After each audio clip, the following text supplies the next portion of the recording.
L-erba' wara nofsinhar tnieda ċ-Ċentru tal-Imprenditorija tal-Imkast. Permezz ta' dan iċ-ċentru, il-Malta Enterprise u l-Kulleġġ Malti għall-Arti, Xjenza u t-Teknoloġija qed joffru bażi soda li fuqha studenti gradwati jistgħu jibnu l-karriera imprenditorjali tagħhom. Sostna dan il-koordinatur taċ-ċentru Ray Vella. Ngħinuhom kif jikkreaw l-organizzazzjoni l-business tagħhom u ngħinuhom minn kull lat. Ġifieri ngħinuhom mod professjonali, kif jagħmlu l-business plan tagħhom, kif jidħlu fid-dinja tax-xogħol.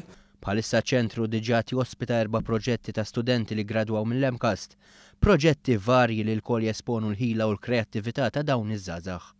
Tkellimna m'Antwan Xkembri, wieħed minn tim ta' żgħażagħ li qed jaħdmu fuq ċippa intelligenti li taħdem fuq liċenzji tal-karozzi kif ukoll f'każi ta' impatt qawwi. Iċ-ċippa ħad tkun qiegħda tiġi installata ġol karozzi sabiex l-awtoritajiet ikollhom rendikont ta' min qed iħallas il-liċenzja u min le.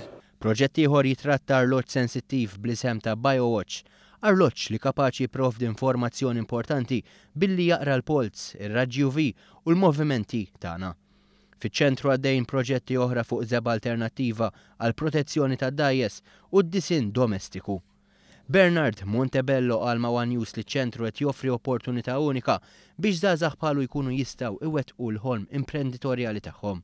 L-iskem qed tgħinna ħafna qed ittina platform ta' fejn naħdmu ġodda l-bini ġifieri qed ittina wkoll il-finanzi meħtieġa.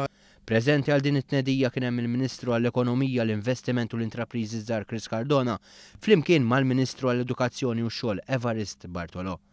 Il-Ministru Cardona elenka l-importanza li jitkattar ġemellaġġ b'saħħtu bejn l-edukazzjoni u l-intrapriża.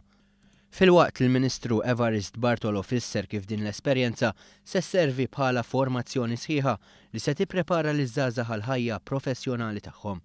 U għażiet jgħid li permezz tal-kurrikulu nazzjonali l-ġdid l-ispirtu tal-imprenditorija se jibda jidħol fl-iskejjel sa minn età żgħira.